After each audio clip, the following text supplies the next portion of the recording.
I wrote probably thousands of papers which I summarized into this text. I try to understand what is the meaning of living amongst others from an ethical perspective, and I was speaking on Jewish identity politics. Why did I pick on Jewish identity politics? Because I understand it, because I was raised in the Jewish state as a Jew, and I definitely regard for a very long time Israel as the biggest threat to world peace. But this week, especially, some of you would agree with me that it's not just Israel,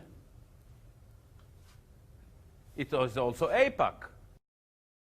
We leave all options on the table, and containment is definitely not an option. I try to understand what is it in this identity that became so powerful, why it is so westernized and empirical, and why it is hardly ethical and hardly immersed in any empathic thinking.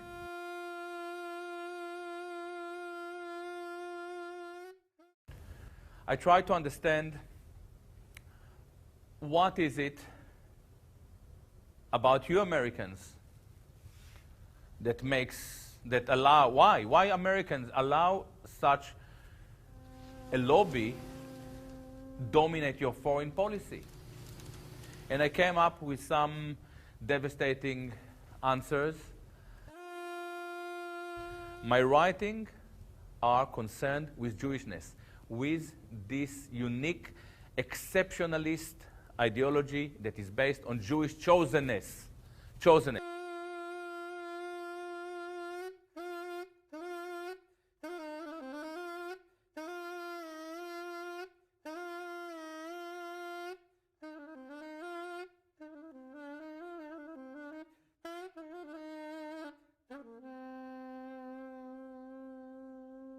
Now it is very interesting because everything that I say about Israel and Jewish identity politics can be applied to America. America is an exceptionalist place. Since that date, in 1945, the United States of America has bombed the following countries: China in 45 to 46, Korea in 50 to 53, China in 50 to 53, Guatemala in 54, Indonesia in 58, Cuba 59-60, Guatemala 60, Congo 1964, Peru 1965, Laos to 64 to 73, Vietnam 61 to 73, Cambodia 69 to 70, Guatemala 67 to 69, Grenada 83, Libya 86, El Salvador throughout the 80s, Nicaragua throughout the 80s, Panama 89, Iraq 91 to the present, Sudan 98, Afghanistan 98, Yugoslavia 99, and then Afghanistan and Iraq again.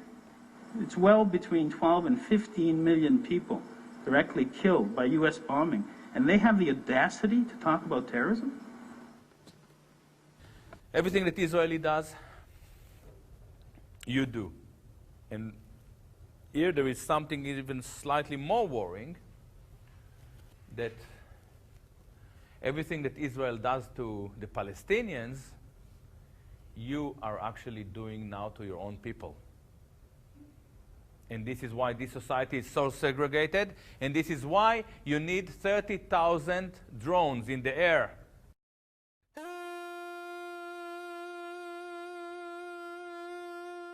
This is a very good question. Your society is in a pretty grave state.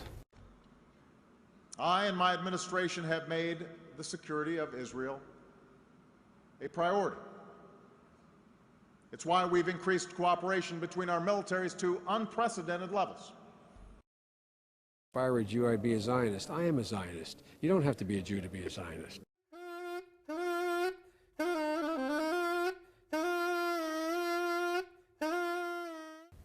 But there is something that you can clearly do in spite of the fact that this window is narrowing rapidly.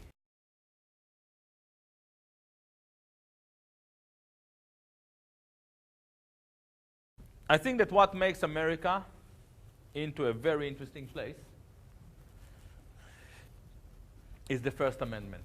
This is probably the greatest thing you have, and I'm pretty sure that most of you realize that there is not much left of your liberties. There is a serious assault on your freedom. However, we are still here and we are still talking freely. As it happened, this is your only chance. Now, how did they actually jeopardize your freedom? How do they do it?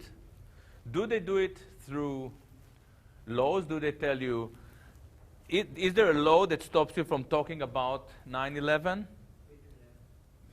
Not yet. Is there a law that stops you from talking about AIPAC or about Jewish power? No, not necessarily. Because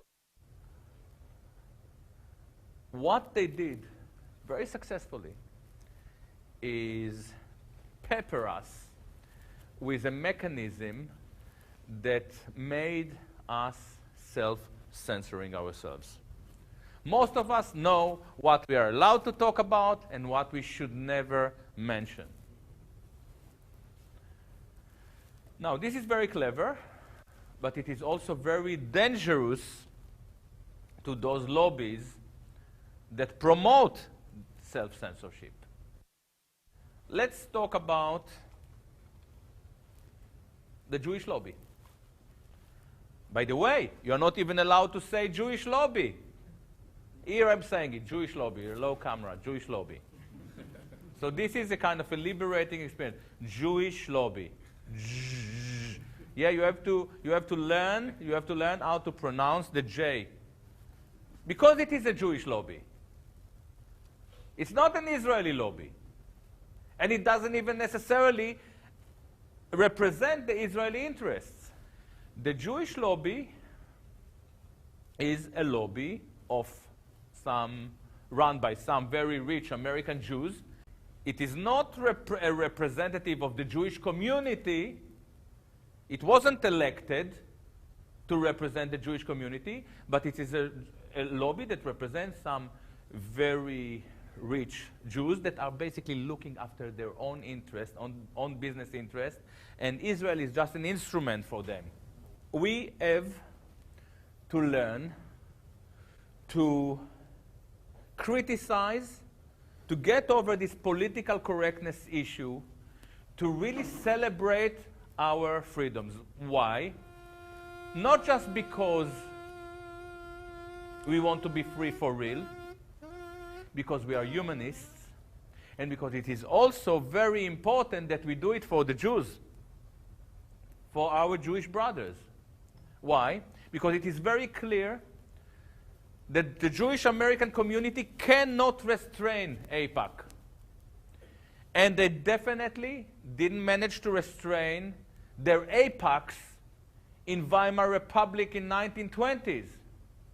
The situation in Germany, in America today, is not different from the situation in late 1920s Germany. They bring a disaster, a total disaster on themselves. If in 2003 it was clear to some of us that the Jewish lobby and some Zionists within the administration were pushing for the war against Iraq because Iraq was the last enemy of the Jewish state in the region, it was so clear to us that it wasn't about WMD, it wasn't about oil. Check out the prices of oil so you know that I'm right. It was an attempt to destroy Iraq, which was basically strategically, it was a very big mistake. Because now Iran is the biggest is the biggest power in the region. By the way, why was it a mistake? Because in Israel, you have some generals. You have some people who grow up like 30 years in the intelligence services before they become decision makers. You even have maybe one or two clever politicians. I'm not so sure about it in Israel.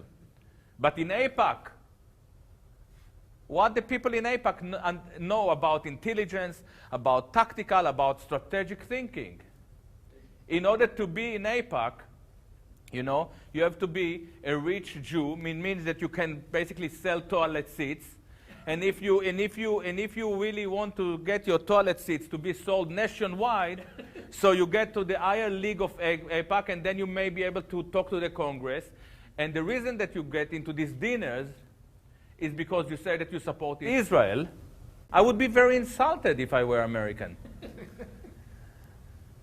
Just to tell them that he may not start a third world war on their behalf. If American people cannot say, enough is enough, we want to talk about it, we don't like it, you have a big problem. But it's down to you. Now everybody wants to talk. Yeah. Okay, yeah.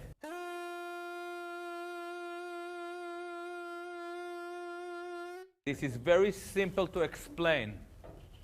Basically, every American political institute is competing on Israeli support. Why does it happen? It's very simple. 3 decades ago, the Israelis realized, or the lobby or the supporters, that American politicians are much cheaper than tanks. So they don't have to buy tanks anymore because we have your sons and daughters fighting our wars.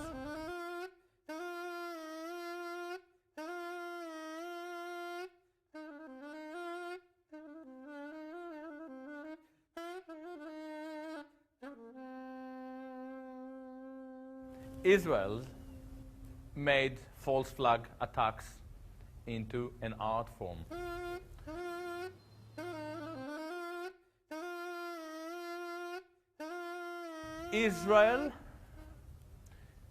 Israeli history is saturated with false flag attack. The case of Israelis operating in Egypt. It was an affair in the 1950s.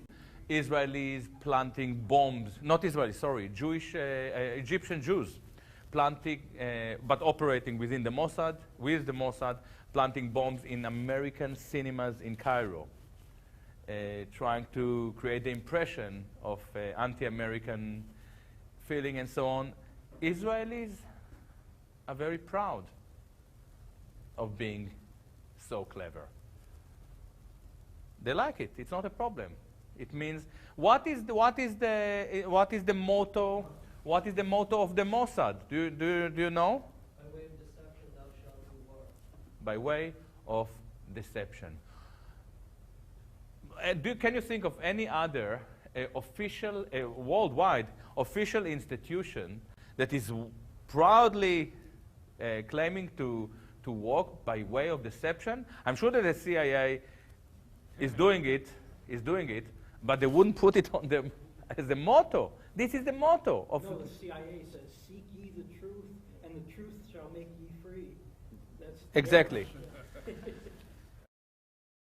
There's definitely something in the Jewish culture and the way the Jews interpret, the Israelis interpret their ethical code or the moral of the Bible. And by the way, by way of deception, it's taken from the Bible.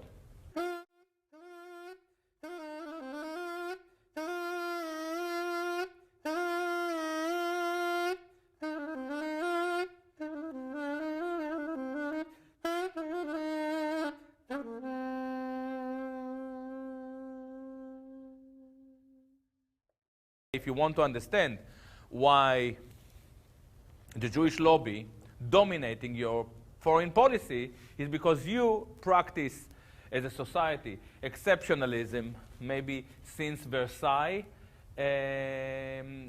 Agreement 1917, so it's like for 80 years or whatever, and we, the Jews, work on it for 2,500 years.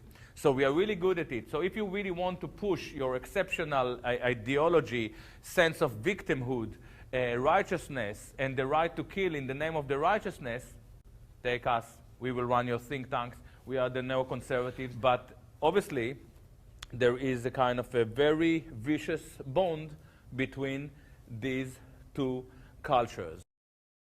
I'm not against tribalism. I'm not against patriotism. I'm not against nationalism. Nationalism, patriotism, it's beautiful. It's beautiful to love your land. Look at the place where you're living. You know, I came today, it's like, wow. It's like the Sea of Galilee, but with no.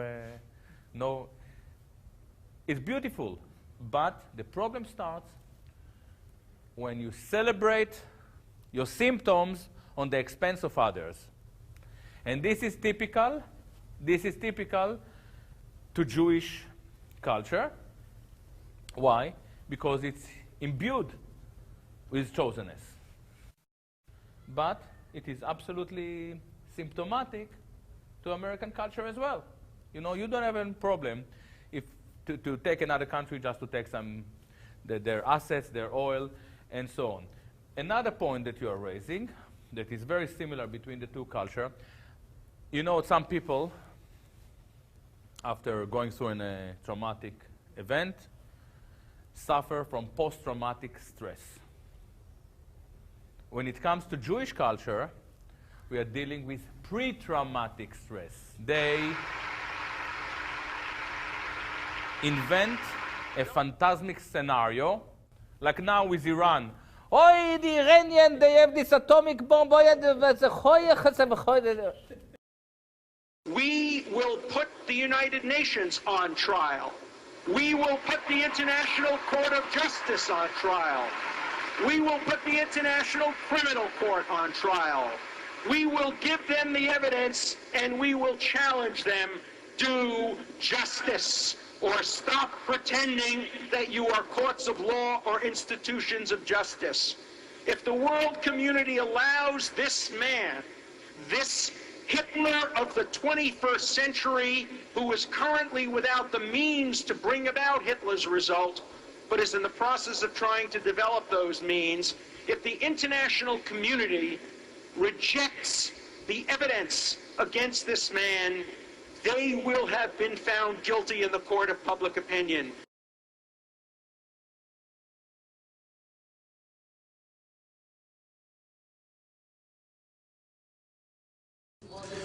Who used the mysterious September 11th incident as a pretext to attack Afghanistan and Iraq, killing, injuring, and displacing millions in two countries with the ultimate goal of bringing into its domination the Middle East and its oil resources. If that's not an incitement to genocide, I don't know what is. And they're shouting, there is a tantrum. It's a duck, it's always a...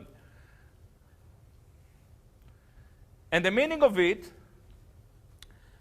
it's a phantasmic scenario because the Iranians don't have an atomic bomb, and by the way, this is a big problem.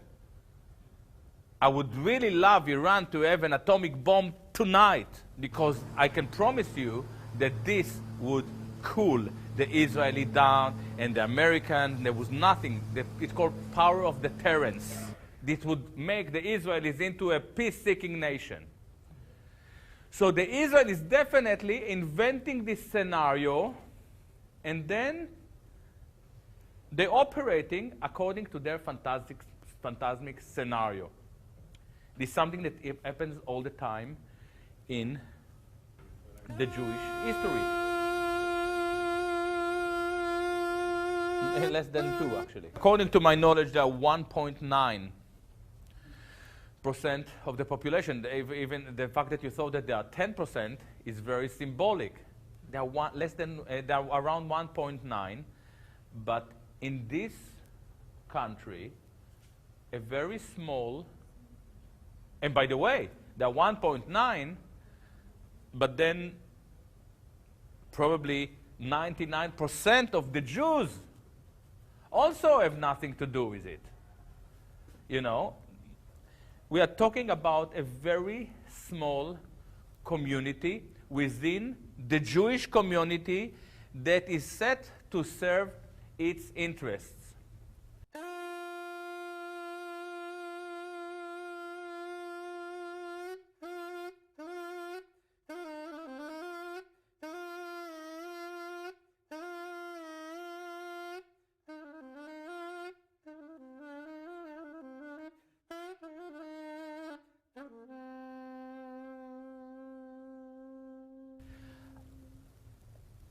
When I'm talking about the similarities between Weimar Republic and America today,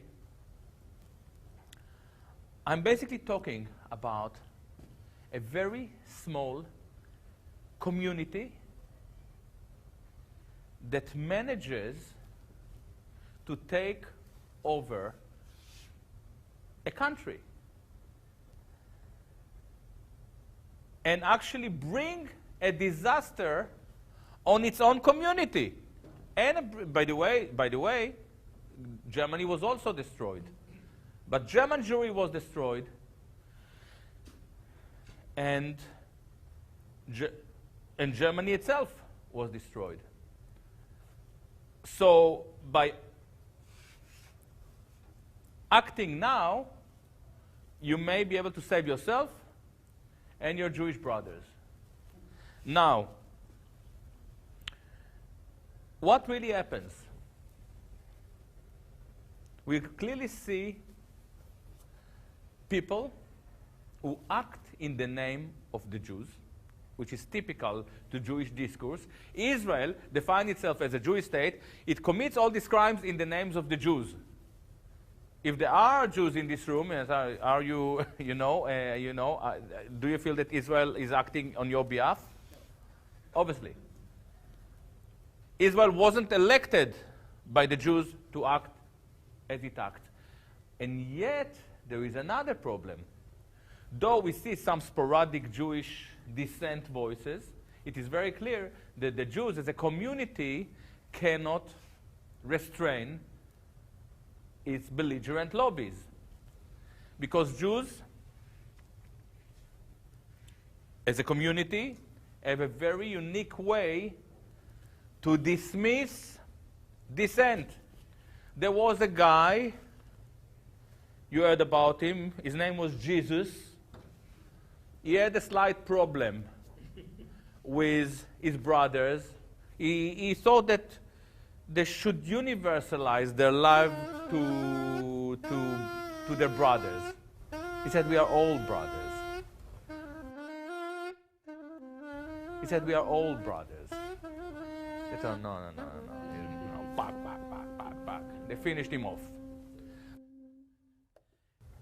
There is never any form of dissent allowed within this culture, which means that they are not going to save themselves. Now, frighteningly enough, there is some Jewish dissent. We have Jews for peace, Jews for death, Jews for Moshe, Jews for Chaim, Jews for Yosef, Jews against AIPAC. What these Jews are doing, do they really care about Palestine? Maybe, but I'm not so sure. I actually don't think so. What they try to do is to present a pluralist Jewish voice. So we think that the Jews are nice and everything is fine, and they actually there was now Occupy AIPAC. The people who run it were actually righteous Jews. But they were very clever in vetting the discourse. So there was one very important seminar there with Alison Weir,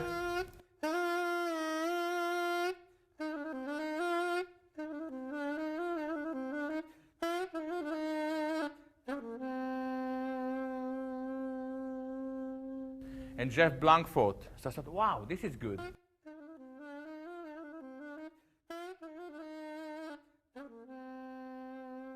But then I found out 2 days later that this wasn't part of Occupy AIPAC. It was actually put by Washington Report. We have to be sophisticated. Now, they are very, very sophisticated. Why they're very, very sophisticated? Because you are really newborn in this discourse. They practice it for 2,500 years. This is something that most people don't know.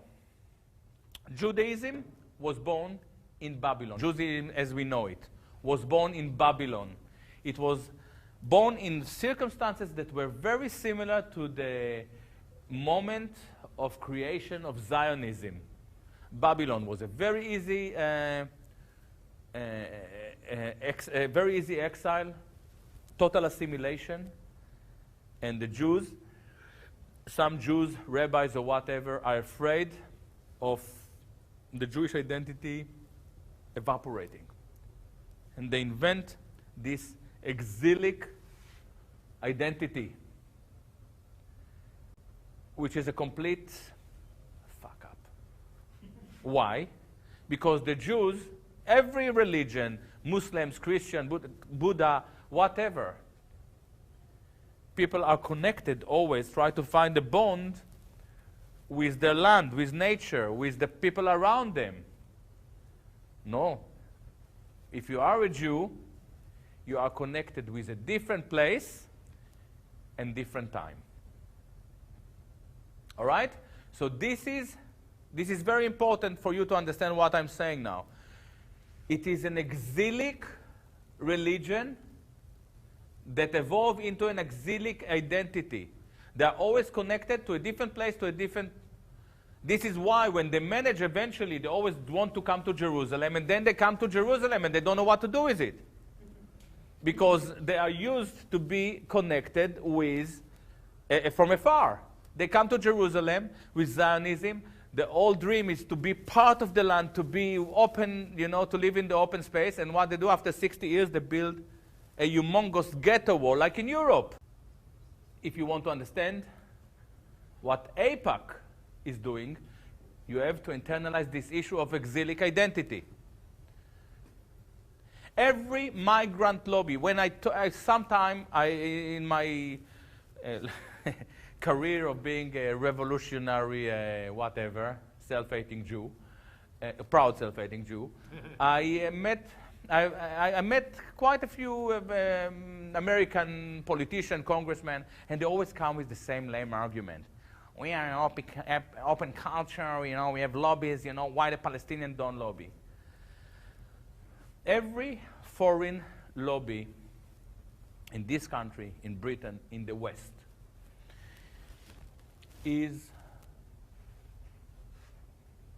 engaged with the interests of its respective migrant population. So if you have a Pakistani lobby, they will look into halal food, unifying families, immigration issues, education, in the people here. But the Jewish lobby doesn't look at all after the interest of the Jews. They look for another country. This means that there will never be any other lobby competing with AIPAC except another Jewish lobby. And this is exactly what we have. The only lobby that competes with AIPAC is J Street. What is the meaning of it? We have AIPAC taking care of funding 80% of your elected politicians countrywide. And then we have another lobby that is also ultra-Zionist, and they fund the rest 20%, and in general, 100% of your elected politicians are funded by a foreign agency. Some of us are familiar with the work of Israel Shahak on the Talmud. There are some devastating elements in the Talmud. Do you know the Talmud? Jews don't know the Talmud. So what we see in the process of secularization in the process of secularization, we managed to transform the Talmud into a very brutal, chauvinist, racist philosophy. They really managed to pick from the Talmud the most devastating ideas, sometimes even hatreds toward Goyim. And this is indeed reflected in Israeli politics, the way they treat Palestinians and so on. And when you look at AIPAC, at the dismissal of human life in general. So I'm split here between agreeing that they don't know the Talmud, but something from the Talmud definitely filtered into the culture.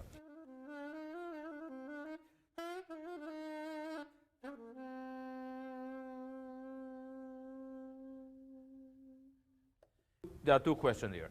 First, it's not just Holocaust denial. I'm blamed for being an anti-Semite, Holocaust denier, and a self-hating Jew. I'm not an anti-Semite because I really hate everybody equally. I'm not an anti-Semite because there is no such a thing as anti-Semite. Jews are not Semitic. They blame people for being an anti-Semite because by blaming people for being anti-Semite, they reassure the fantasy of themselves coming from the region. And they are not from the region, and they have never been from the region. The only people from the region, the original Jews, are the Palestinians themselves. And more than that, why is it so offensive that when you call someone anti-Semite? Because you blame someone for being racist. And Jews are not a race. They behave as racist, as a collective, but they're not a race. Self-hating Jew. I'm not a self-hating Jew. I'm a proud self-hating Jew. When you criticize Israel, you are blamed for being a self-hating. And my initial instinct was to say, hey, I don't hate me, I hate you. Which is a good answer. It's funny. But I really don't want to engage in politics of hatred. I learned from one of my philosophical mentors, Otto Weininger, very clever insight he came up with. He says, the scientist looks at the world and he manages to come with some general observations. The artist, I'm an artist, looks in the mirror, looks inside himself or herself, and manages to come with observation about the world. I basically learn a lot about Jewishness, Judaism, looking into myself. So I really don't like the Jew in me, but the question is, why is it that when I hate myself, so many Jews are offended?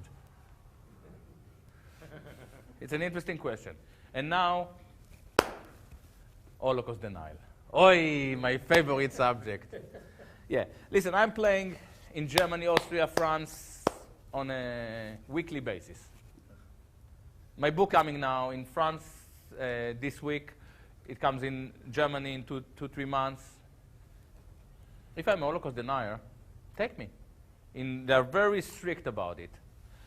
I argue openly that if Jews want really to move forward, they must look into their history. They must look in the mirror. And this is clearly something that they don't manage to do as a collective. I argue that if Jews want to understand the Holocaust not as a religious narrative, as a historical chapter that is a meaningful event, they have to understand the circumstances that led to their destruction. If Jews, as a collective, are empathic human beings, they should ask themselves, how did we manage to get the Germans and the French and the Ukrainians to hate us so much? To feel a bit guilty about it. This is the first time that I'm saying it in public.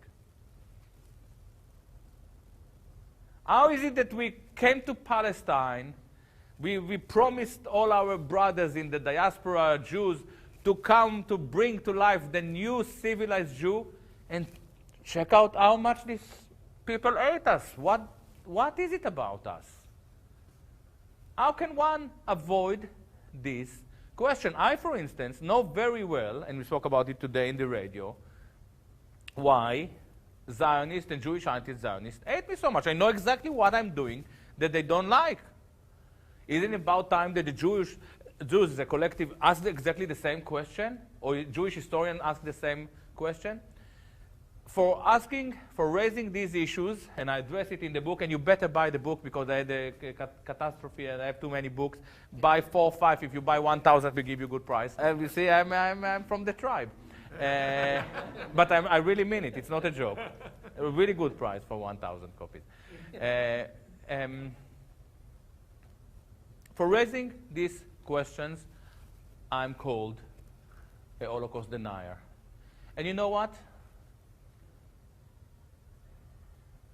It was very hurtful for many years to see myself defamed and smeared and dragged into this crap.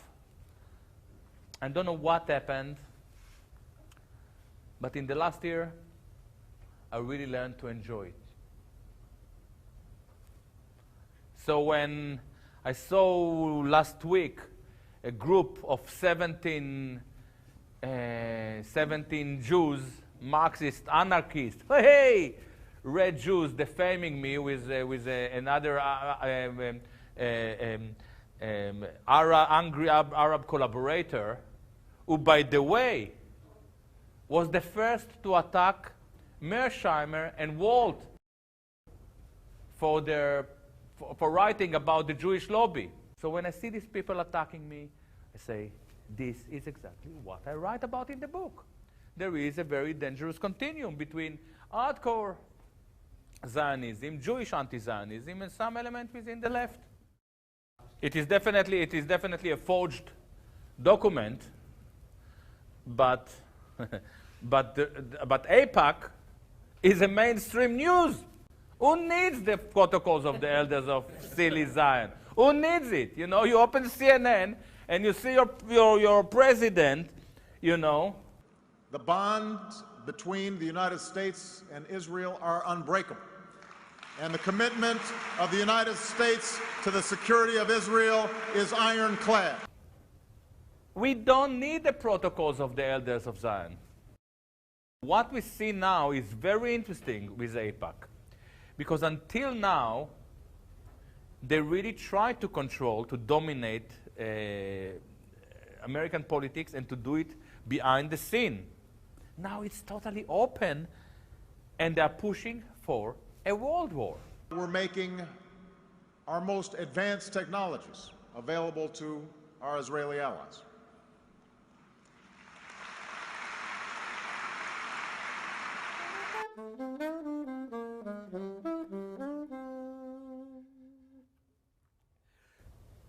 Even the Israelis are not, the Israeli people are dismissed by the Israeli government. Now, this is why we saw this Israeli uprising in the summer, because they don't have any place to live in.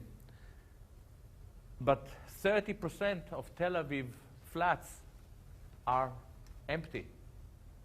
Why they're empty? Because they were bought along the years by rich Jews. American, French, British. Why? Because they need a Holocaust shelter. But what kind of people need Holocaust shelter? Do you have, Jim, do you have a Holocaust shelter? Do you have a Holocaust shelter? What kind of people need Holocaust shelter? People who know that they may bring a show on themselves. The Balfour Declaration was a 1917 declaration by Lord Balfour, British, who promised the Jews national home in Palestine, on the expense of the Palestinians. And we never learned in Israel what happened there. Why? Why the British decided to give a national home to the Jews? When we asked, they came up with a very simple answer. There was a guy, Chaim Weizmann, who later became the first Israeli president.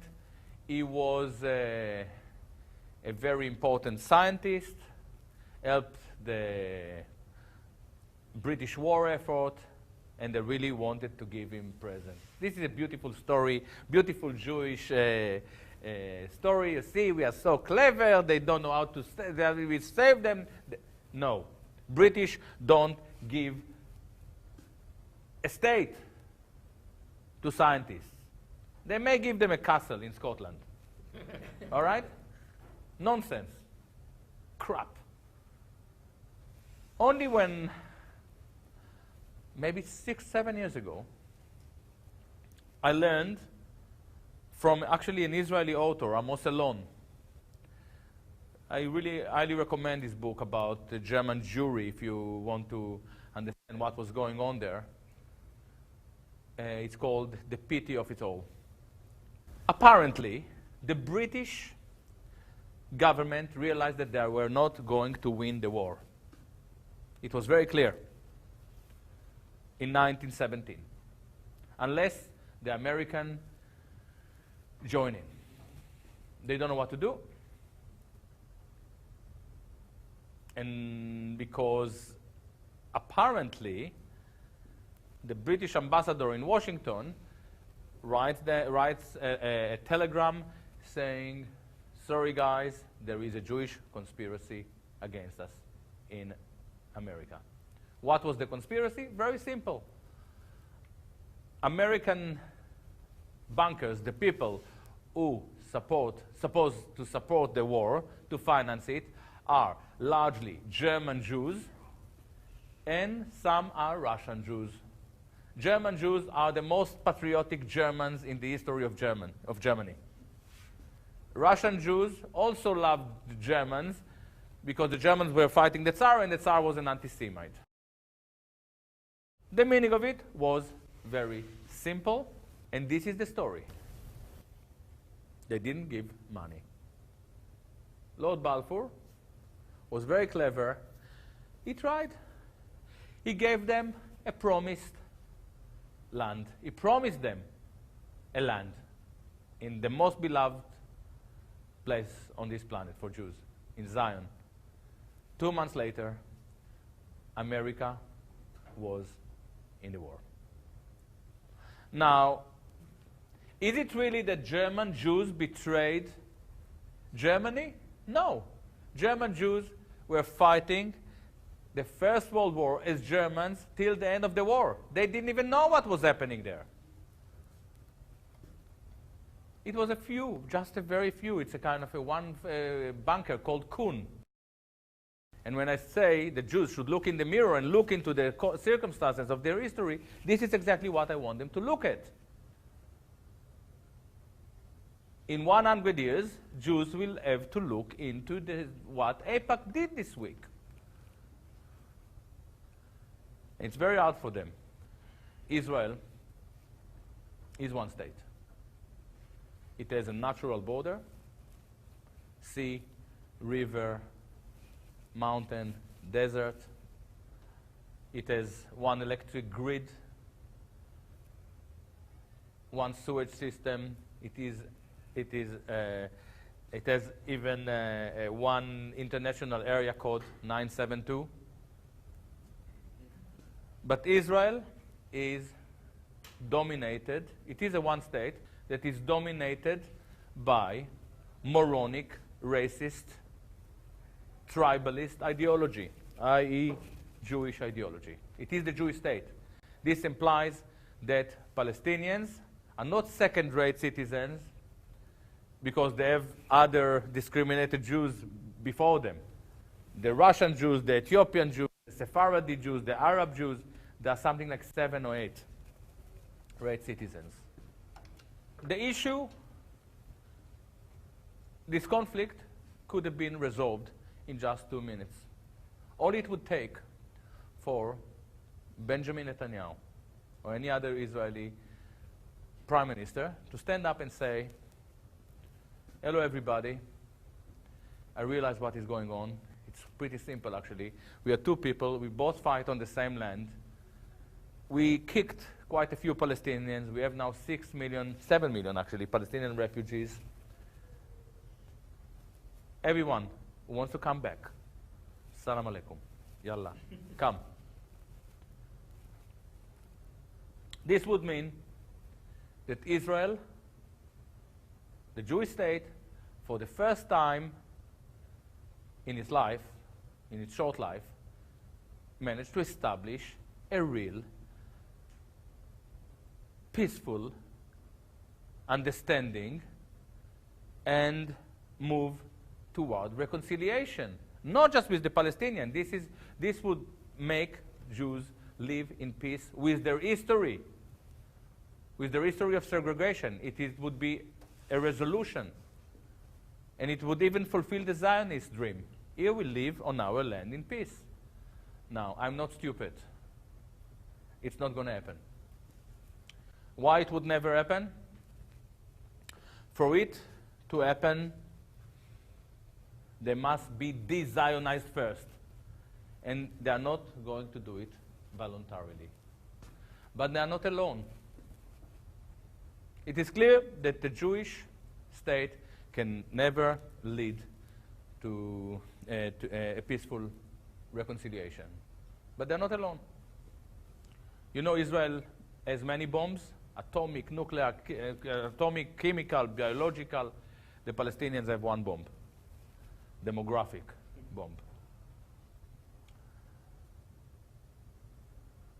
The Palestinians are largely Muslims and Christians. In Islam and in Christianity, we have a very healthy notion of peace, reconciliation, brotherhood. In fact, Jews were living in the last 1400 years, till the Zionism came along, in Arab countries and were protected. They never had any problem in Islamic world. If anything, it is Palestinians who can lead this reconciliation, but the Palestinians cannot lead this reconciliation where they are occupied. But there is another positive news. When Israelis want to feel authentic, when they want to feel part of the land, they eat hummus, falafel, and they swear in Arabic. Israelis will eventually understand. They will be defeated by hummus, by the sky, by the soil, to understand that this, not by politicians, not by American administration, that will bring peace. You cannot bring peace to the region. But the Israelis, when they want to be authentic, they want to eat hummus. And they will have to eat hummus with the Palestinians, and eventually they will even learn to share the pita. They will be defeated into peace. There is no any other way around it. And I'm pretty optimistic.